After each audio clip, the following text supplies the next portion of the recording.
সবজির খোসার ভর্তা। সবজির খোসা ফেলে না দিয়ে যদি এইভাবে ভর্তা বানিয়ে নেওয়া যায়, দুপুরে গরম ভাত দিয়ে খেতে দারুণ লাগবে। আবার অনেক সময় মুখে রুচি থাকে না, খেতে ভালো লাগে না, কিন্তু এই রকম ভর্তা বানিয়ে নিলে এই দিয়েই থালার সব ভাত শেষ হয়ে যাবে। তো চলো বন্ধুরা, তোমাদের এই দারুণ স্বাদের সবজির খোসার ভর্তা রেসিপিটা বানিয়ে দেখাই। বিভিন্ন খোসা ফ্রিজের মধ্যে রেখে দিয়েছিলাম, খোসার ভর্তা করব। সবজির খোসাগুলো না পেলে এরকম ভর্তা করে কিন্তু দারুণ লাগে। তার জন্য একটু ঝাল ঝাল ভর্তা খেতে ইচ্ছে করছে। এই যে কুমড়ো খোসা, তারপরে এখানে আছে এই যে পটলের খোসা, একটা গাঠি কচুর খোসা আর আলুর খোসা, 4 রকম খোসা আছে, ফ্রিজে রেখে দিয়েছিলাম। তো খোসাটা ভালো করে ধুয়ে নেব। সসপ্যানের উপরে এই যে ঘি রেখেছি, কল ছাড়া আছে, এইভাবে ধুয়ে নেবো, তাহলে সুবিধা হবে খোসাগুলো তুলতে। অনেকবার করে ভালো করে ফুলটা ধুয়ে নেবো, সেটাতে ময়লা থাকে।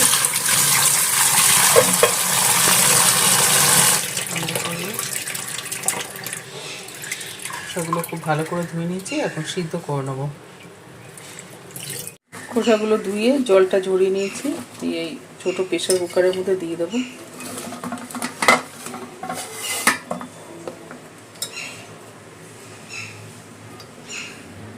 খোসার মধ্যে দিয়ে দিলাম 1 চামচ মতো নুন। খোসাটা বেশি আছে তাই ছোটো বাটি হাফের থেকে একটু বেশি জল দিয়ে দিলাম। দিয়ে প্রেসারের ঢাকাটা আটকে গ্যাসে বসিয়ে 3-4টে সিটি দিয়ে নেব।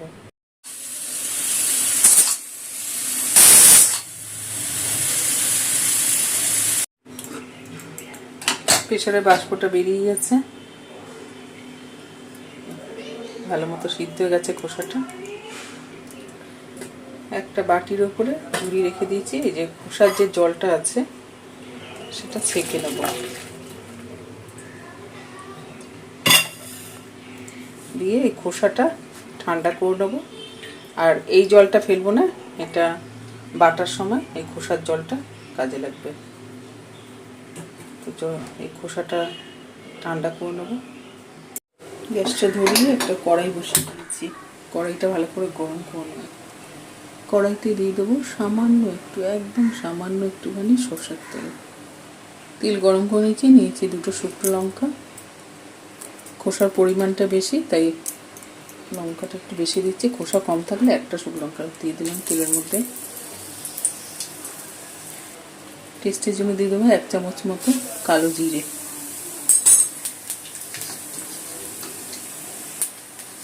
আর তার সাথে গ্যাসটা কমানো আছে, দিয়ে দেবো 2টো মিডিয়াম সাইজের গোটা রসুন ছাড়িয়ে দিয়ে দিলাম। তার সাথে দিয়ে দেবো 3টে ছোটো পেঁয়াজ কুচি। সামান্য একটু নুন দিয়ে দিলাম। নুনটা দিলে পেঁয়াজটা তাড়াতাড়ি মুড়ে যাবে, ভাজাটা তাড়াতাড়ি যাবে। কালো জিরে, কাঁচা লঙ্কা, রসুন, পেঁয়াজটা একটু ভাজা ভাজা করে নেবো তেলের মধ্যে।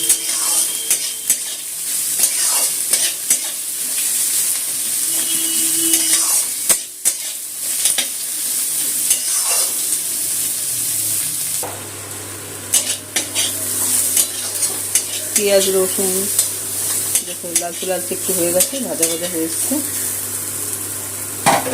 এই সময় দিয়ে দেবো কাঁচা লঙ্কা। কাঁচা লঙ্কা আগের থেকে দেবো না, তাহলে সবুজ রঙটা নষ্ট হয়ে যাবে। 3টে কাঁচা লঙ্কা দিয়ে দিলাম। দিয়ে এই পেঁয়াজ রসুনের সাথে একটু ভাজা ভাজা করে নেবো।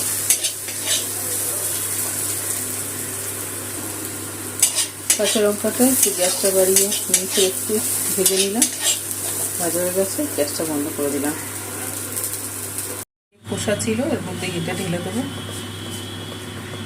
দিয়ে ঠান্ডা করে নেবো। একটু 5 মিনিটের মতো রেখে দেবো, ঠান্ডা হয়ে যাবে, তারপরে বাটবো এটা মিক্সিতে। মিক্সিং জার নিয়ে নিয়েছি, বড় মিক্সিং জার। এর মধ্যে খোসা, আদা, এই রসুন, কাঁচা লঙ্কা, কালো জিরে আর পেঁয়াজ যে ভেজেছিলাম সেটা দিয়ে দেবো।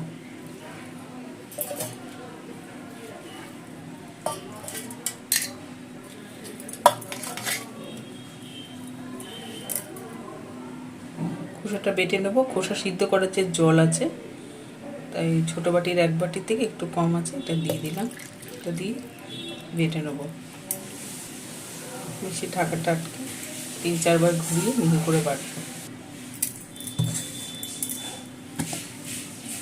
2-3 বার করে ঘুরিয়ে মিহি করে বেটে নিয়েছি।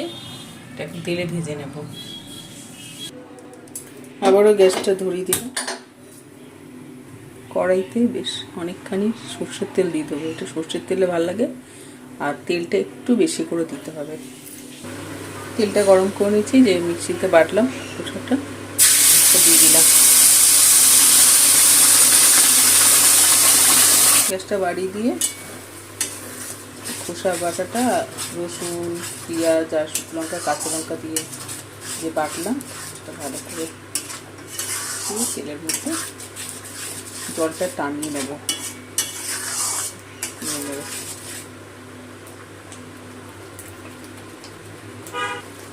খোসা সিদ্ধ করার সময় নুন দেওয়া ছিল। গ্যাসটা বাড়িয়ে দিয়ে খোসা বাটাটা রসুন, পেঁয়াজ আর শুকনো লঙ্কা, কাঁচা লঙ্কা দিয়ে যে বাটলাম সেটা ভালো করে তেলের মধ্যে জলটা টানিয়ে নেব।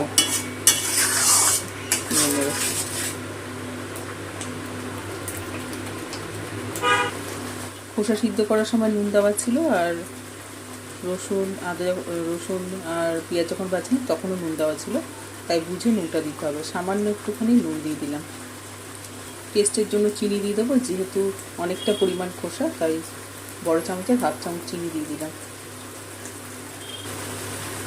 তার সাথে দিয়ে দিলাম 1/2 চামচ মতো হলুদ গুঁড়ো।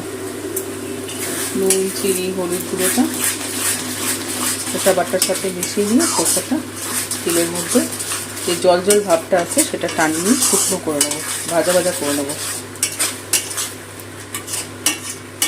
একটু সময় লাগবে, করতে সময় লাগে কিন্তু খেতে খুব টেস্টি হয়। এই দিয়ে ভাজতে হয়ে যাবে, এত ভালো খেতে লাগে। তো জলটা টানিয়ে নিই। নাড়তে নাড়তে জলটা অনেকটা টেনে গেছে, আরও একটু জলটা নিয়ে নেবো, শুকনো শুকনো হয়ে যাবে।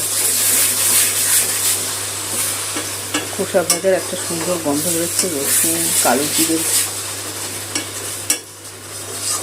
অনেকটা জল টেনে গেছে, অনেকটা কমেও গেছে, আরও কমে যাবে নাড়তে নাড়তে। খোসাটা নাড়তে নাড়তে একদম শুকনো শুকনো হয়ে গেছে, একদম জল কমে গেছে, কড়াই থেকে ছেড়ে যাচ্ছে। খোসা বাটাটা হয়ে গেছে, নামিয়ে নেব।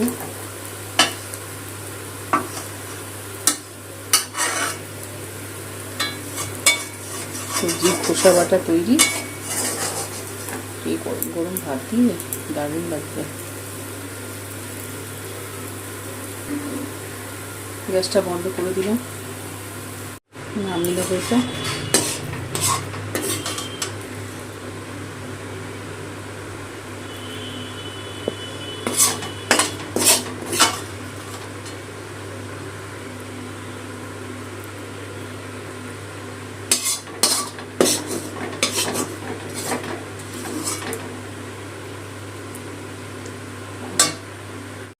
সবজির খোসা বাটাটা হয়ে গেছে। দুপুরবেলা গরম গরম ভাত দিয়ে, তার সাথে ভাত দিয়ে খাওয়ার সময় একটু কাঁচা সরষের তেল নিয়ে যেতে হবে। বন্ধুরা, তোমরাও এইভাবে সবজির খোসা ফেলে না দিয়ে এইভাবে বেটে খেয়েও। দুপুরবেলা গরম গরম ভাত দিয়ে মেখে খেতে পূর্ব লাগবে। বানিয়ে খেয়েও। আর ভালো লাগলে প্লিজ বন্ধুরা একটা লাইক দিয়ে দিন, চ্যানেলটা সাবস্ক্রাইব আর ফলো করে দিন।